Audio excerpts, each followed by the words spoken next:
मोदी इस मुल्क में तारीख लिखना चाहते हैं। क्या तारीख लिखना चाहते हैं? कि मैंने इस देश को, गांधी अंबेडकर के देश को मैंने हिंदू राष्ट्र बना दिया। सब कुछ न्याय प्रणाली के अंतर्गत है और ये हम दावे के साथ कहते हैं और पूर्ण विश्वास के साथ कि वहाँ भगवान महादेव हैं। मौजूदा मुल्क के हालात बिगड़े हुए हैं और गलत हाथों में हैं, लेकिन ये हमेशा के लिए नहीं है। मैंने जो भी आदेश दिया वो कानून के अनुसार, जो हमारा सीपीसी है, जो हमारे अदर लीगल प्रोविजंस है, उनको ध्यान में रखते हुए दिया। 2-3 जगहों पर उनको तो सहजवश अगर भाईचारा चाहते हैं, ज्ञानवापी और मथुरा बस दे दो, भाईचारा कायम रहेगा।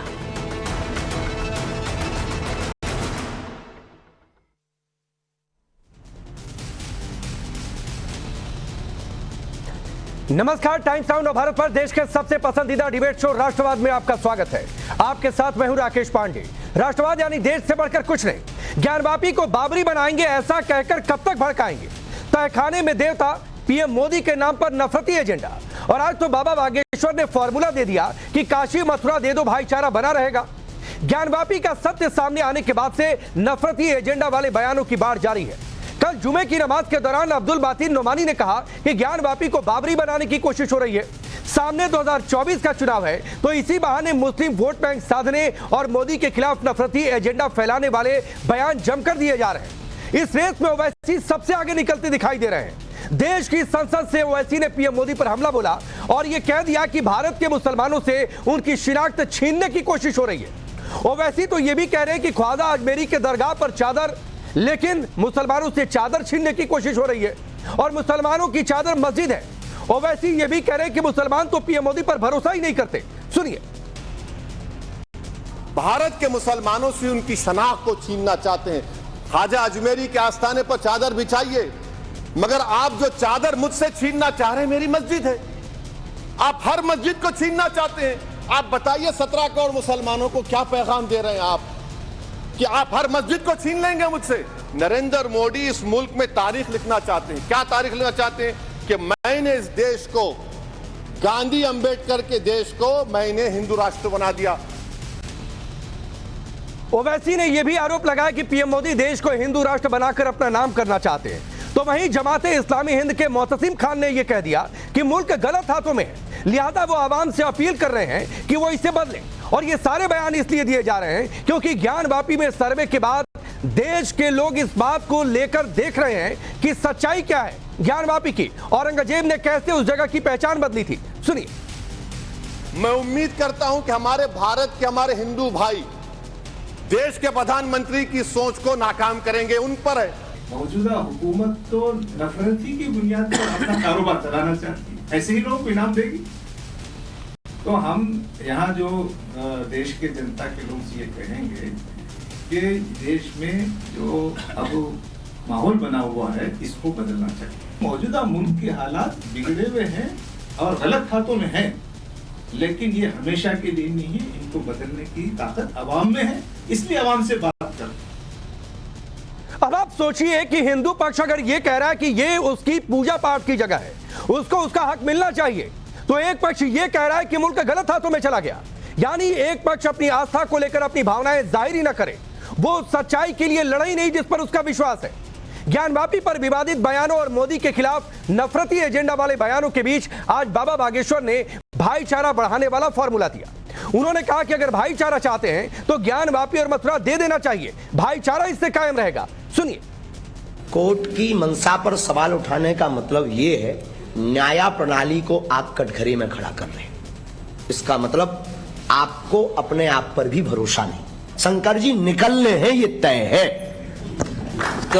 उसकी वो जो है उसकी वो मनोयोग में तैयारी बनाए रखें, तो उनको बहुत ज्यादा जो है परेशान होने की आवश्यकता नहीं है। उन्हें हमारे पास बैठ लें। हम उनसे यही कहना चाहते हैं कि 2-3 जगहों पर उनको तो सहजवश अगर भाईचारा चाहते हैं तो ज्ञानवापी और मथुरा बस दे दो, भाईचारा कायम रहेगा।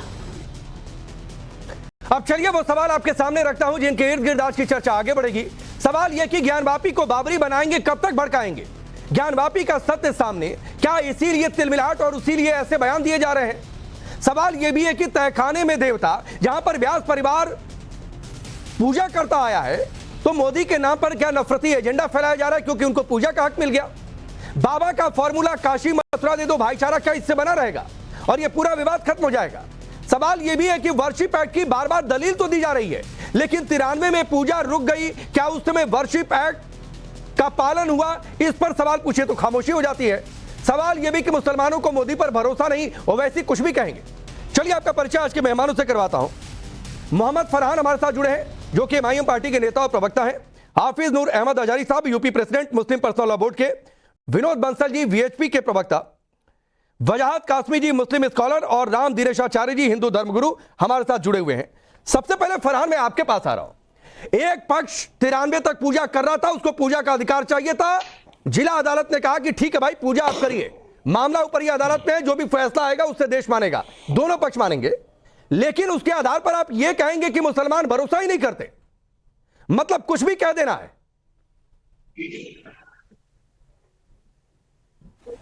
देखिए राकेश भाई, 1936 में ये प्रकरण माननीय जिला अदालत में एक बार गया था और 1936 से 1937 तक ये प्रकरण विचाराधीन रहा। उसके बाद इस पर फैसला आया और माननीय जिला न्यायालय ने ही इस पर फैसला दिया कि हाँ ये मस्जिद है। और उसके बाद दोबारा फिर ये लोग, हिंदू पक्ष लोग, इन्होंने अपील के लिए हाई कोर्ट जाते हैं और हाई कोर्ट ने इनकी अपील को खारिज कर दिया और हाई कोर्ट ने भी ये माना कि ये मस्जिद है। अब दूसरी बात मैं कहना चाहता हूं कि 77 साल मतलब 1669 से वहां पर नमाज पढ़ी जा रही थी और आगे भी इंशाल्लाह पढ़ी जाएगी। आपने देखा है कि अभी अदालत के फैसले के बाद भी नमाज पढ़ी जा रही है और ये जो फैसला आया है ये सर्वोच्च न्यायालय का फैसला नहीं है और ना ही उच्च न्यायालय का फैसला है। अगर बात जब कानूनी लड़ाई की आएगी तो हम कानूनी लड़ाई लड़ेंगे। मस्जिद इंतजामिया कमेटी के वकील का भी आपने बयान सुना होगा, उन्होंने कहा कि तहखाने पर व्यास परिवार का कोई उसमें ना तो कब्जा था और ना ही वहां पर कोई पूजा होती थी। ये एक बार में अचानक ये चीजों को लाकर प्रकट कर दिया। ठीक है, अब तो क्या चीजें, ये तो कानूनी लड़ाई मुंह से कहने से नहीं होती है। कोर्ट जो है वो आधार, एविडेंस के आधार पर चलती है। कोर्ट मौखिक नहीं चलती है। मौखिक डिबेट चल सकती है कि मौखिक आप बोल सकते हैं, लोग सुन सकते हैं, मगर न्यायपालिका, चाहे वो सर्वोच्च न्यायपालिका हो, चाहे उच्च न्यायपालिका हो, चाहे जिला अदालत हो, उनके पास एविडेंस होते हैं। अब किन ग्राउंडों पर जिला अदालत ने दिया है फैसला, इन ग्राउंडों का अवलोकन। नहीं फरहान, आप 1-1.5 मिनट तक बोलते रहे, मैं बिल्कुल बीच में नहीं आया। मुझे बड़ा अच्छा लग रहा है कि आप कह रहे हैं कि देश की सर्वोच्च अदालत जो फैसला देगी उससे मानेंगे। आप जिस पार्टी के हैं उस पार्टी के सर्वे सर्वा आज तक अयोध्या पर सुप्रीम कोर्ट के फैसले पर सवाल उठाते हैं और कहते हैं कि गलत फैसला है, धोखा हो गया है। तो यह मत कहा करिए सर, वो बार बार फिर वहां पर जाना पड़ता है और चर्चा वहां पर चली जाती है जिस चर्चा से यह देश आगे निकल चुका है। मैं कह रहा हूं कि ठीक है, अदालत फैसला देगी, उससे दोनों पक्ष मानेंगे। लेकिन अगर आज एक देश की अदालत ने फैसला दिया कि ठीक है, एक पक्ष पूजा करे और उसकी जगह निर्धारित है कहां पर पूजा करेगा, जहां पर नमाज पढ़ी जा रही है वहां पर नमाज पढ़ी जा रही है, तो आप कहेंगे कि मुसलमानों का हक छीना जा रहा है, आप मुसलमानों को भड़काने की कोशिश करेंगे। देखिए, भड़काने का काम जो करते हैं वो आपको पता है कि कौन करता है। बैरिस्टर असदुद्दीन ओवैसी साहब ने कभी ये नहीं कहा कि हम सर्वोच्च न्यायालय के फैसले को नहीं मानते हैं या सर्वोच्च न्यायालय ने फैसला जो दिया है वो गलत दिया है, बल्कि उन्होंने ये कहा कि सर्वोच्च न्यायालय ने साथ ही सर्वोच्च न्यायालय को फेलेबल भी बोलते हैं। देखिए बंसल जी, थोड़ा सा धैर्य रखा करिए। आपके समय में मैं नहीं बोलता हूँ, आप मेरे समय फौरन कूद पड़ते हैं।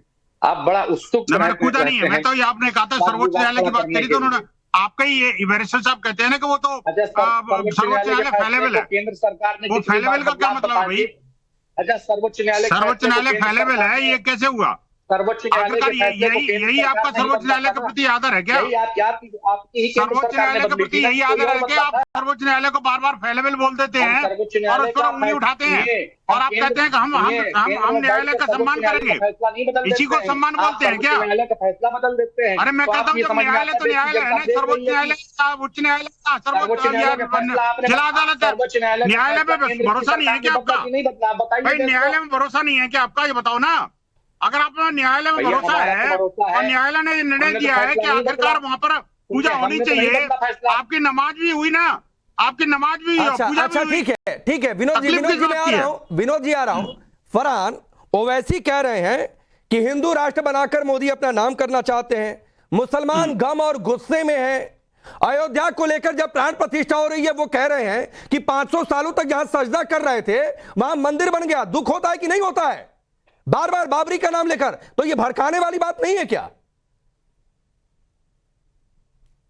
अच्छा ये बताइए कि हम बाबरी को याद ना करें? सुप्रीम कोर्ट ने कहीं अपने फैसले में ये नहीं लिखा है 1000 कुछ पन्ने की रिपोर्ट में कि मुस्लिम समाज जो है वो बाबरी मस्जिद को याद नहीं कर सकते हैं, और अगर ये याद करेंगे तो इनके खिलाफ बाबरी को सबको याद करो, कहीं नहीं लिया। बाबरी मानसिकता को भी याद करो, हम लेकिन कम से कम उनको भारत के मुसलमानों से मत जोड़िए। बाबरी मस्जिद रही है। नहीं ये सही है, अरे बहुत सही है, आऊंगा जारी साहब। नहीं फरहान आप बहुत सही कह रहे हैं, बहुत सही कह रहे हैं राम दिनेशाचार्य जी।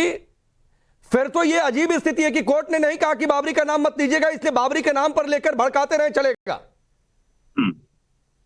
ये तो बाबर का कसूर क्या है? बाबरी का नाम लेने को नहीं कहा, लेकिन क्या राम मंदिर लेने के लिए भी मना किया था? जब वहां पर बाबरी मस्जिद बनाई गई राम मंदिर को तोड़कर, तब राम मंदिर की बात करना भी क्या अपराध था? क्या मुझे लगता है कि जिस बात पर डिबेट हो रही है और बाबा बागेश्वर ने जो कहा है उन्होंने बिल्कुल बात ठीक कहा है। भारत के मुसलमानों के पास बाबा बागेश्वर है क्या? बाबा बागेश्वर, अरे सुनिए ना मेरी बात, पहले सुनिए। आप मुख्यमंत्री है क्या? है बाबा बागेश्वर? आप सुनिए ना, आप क्या है क्या? अरे सनातन धर्म के हमारे एक प्रहरी हैं और इस देश में अपने बात कहने का अधिकार प्रत्येक व्यक्ति को है। थे, उन्होंने बात कही, इनकी बात को तो आप लोगों ने नजरअंदाज कर दिया। चारों पीढ़ी क्यों कर दिया? मुझे नजरअंदाज बिल्कुल नजरअंदाज नहीं किया। सबकी बात यहाँ पर सुनी जाएगी, शंकराचार्य जी की भी बात यहाँ पर सुनी गई और बाद में शंकराचार्य जी ने उस बात को मान लिया कि बिल्कुल ठीक हो रहा है, राम मंदिर का निर्माण हो रहा है। और मैं ऐसा कोई बयान नहीं दे रहा हूँ राम मंदिर में कोई रुकावट आए। आपको सुनना चाहिए और इस बात को समझना चाहिए। शंकराचार्य जी ने बाद में अपना वीडियो भेजा और वीडियो भेज करके अभिमेश्वरानंद जी ने कहा मैं किसी भी प्रकार से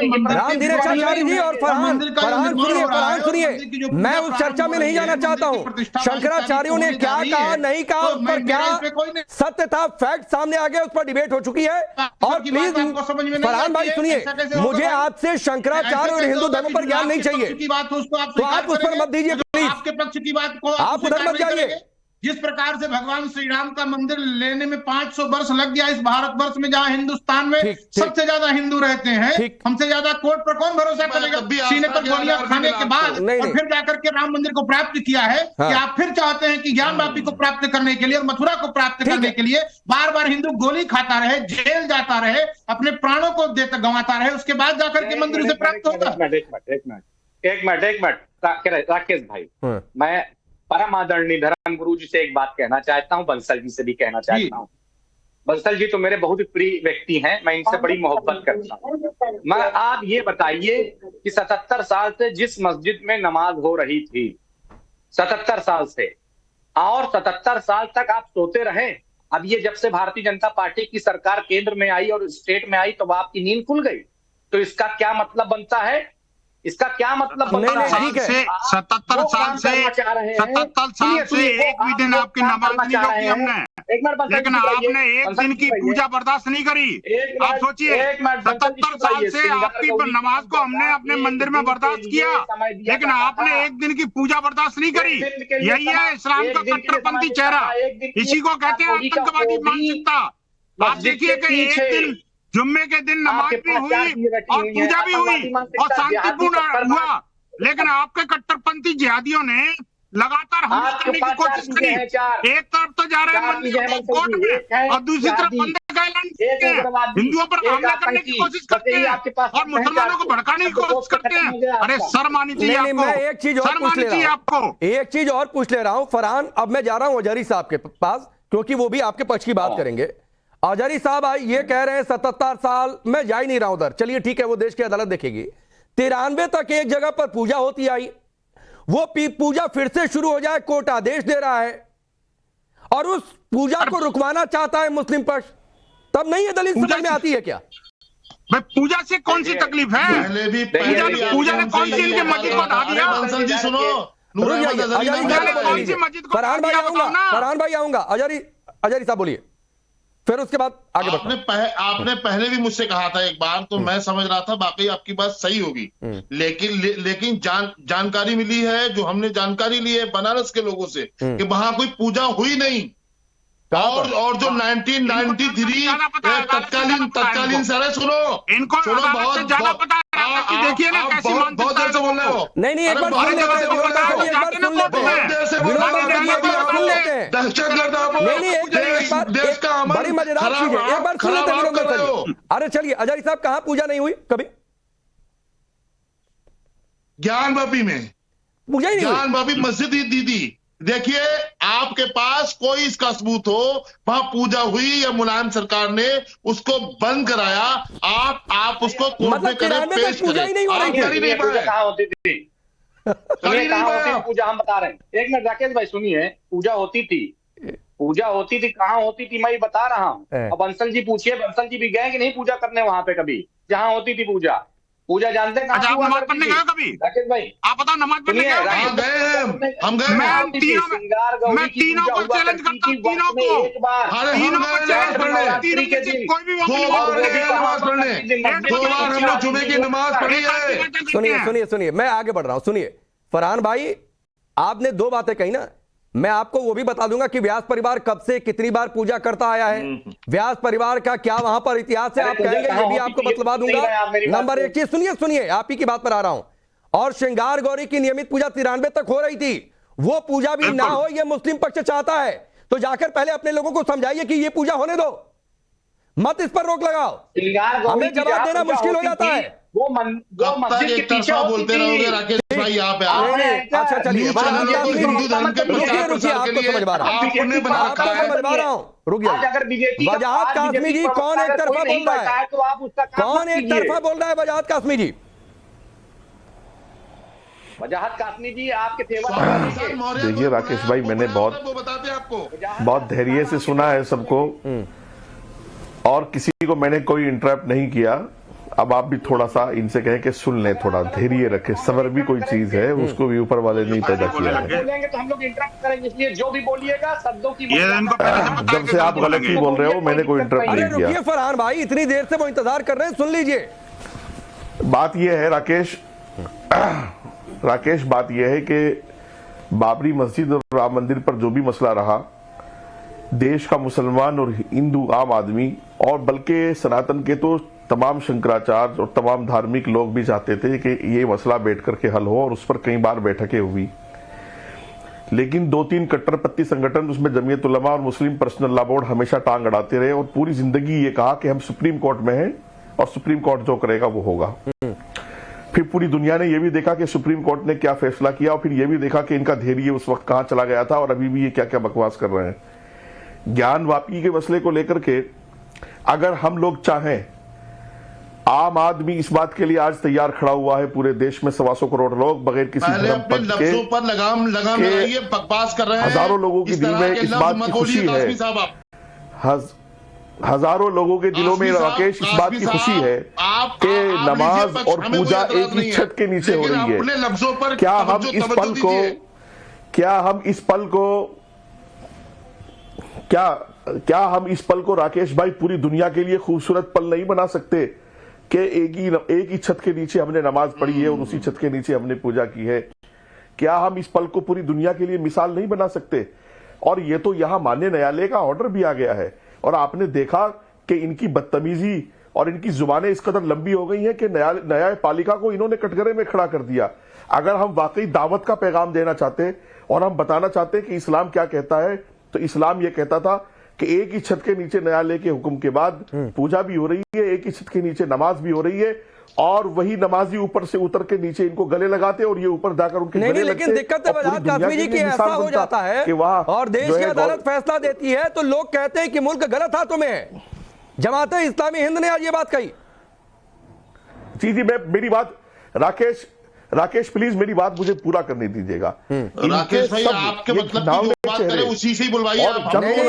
जब बाबरी मस्जिद पर बोल दीजिए, जब बाबरी मस्जिद और राम मंदिर पर मसला आ रहा था, गलत तरीका है, हम नहीं चाहते बैठे आपके साथ में। अरे रुकिए, इतना क्यों बेचैन हो रहे हैं? देखिए अपनी बकवास बंद कीजिए। पूरी दुनिया तुम्हारे घिनौने चेहरे देख रही है। अपनी बकवास बंद कीजिए। पूरी दुनिया तुम्हारे घिनौने चेहरे देख रही है।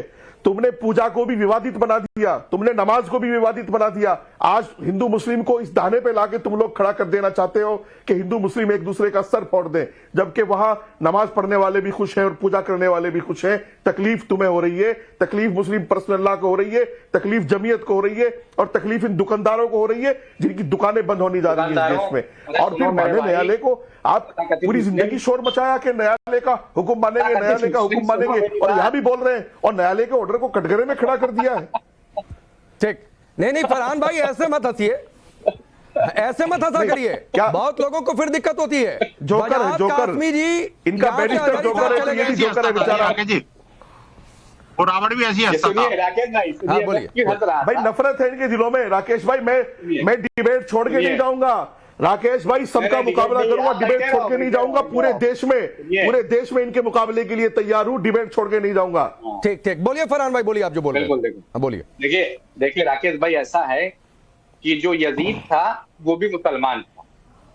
जो यजीद था, जिन्होंने इमाम हुसैन अलैहिस्सलाम को कत्ल किया था और उनके पूरे कुनबे को शहीद किया था, वो भी यजीद जो था वो मुसलमान था, वो हिंदू नहीं था ना। अरे तुम कत्ल के अलावा करवा भी क्या सकते हो? तुम कत्ल के अलावा करवा भी क्या सकते हो? कुछ नहीं करा सकते। मौत के सौदागर हो, मौत के सौदागर हो। मोहब्बत नहीं बांटी है, मोहब्बत नहीं बांटी है। तुम्हारी पार्टी के सैकड़ों लोग मुझे कत्ल करने की धमकी दे चुके। तुम कोई पहले आदमी नहीं हो। तुम कत्ल के अलावा कुछ नहीं करवा सकते, लेकिन देश में भाईचारा रहेगा, देश में भाईचारा रहेगा। कुछ नहीं करा सकते। देश का मुसलमान नफरत नहीं करेगा, देश का मुसलमान नफरत नहीं बांटेगा। ये बताइए, आप 18 के लोग हैं ना, इनको ऐसी बातें तो अच्छी लगी नहीं। चलिए, वक्त थोड़ा कम है। अरे हम तो हुसैनी लोग हैं, साहब चले गए, हम हुसैनी लोग हैं। क्यों परेशान हो? देश का मुसलमान इससे अलग सोच रहा है जो आप लोग कह रहे हैं। ये भड़काते रहिए, ये अपने वोट बैंक के लिए बयान देते रहिए और कहते रहिए कि मुल्क गलत हाथों में है, लेकिन 14-19 में देश ने दिखाया और 24 में भी अगर जो सच्चाई होगी वो भी देश सामने रखेगा। आप सभी का बहुत बहुत शुक्रिया। रुकेंगे ब्रेक।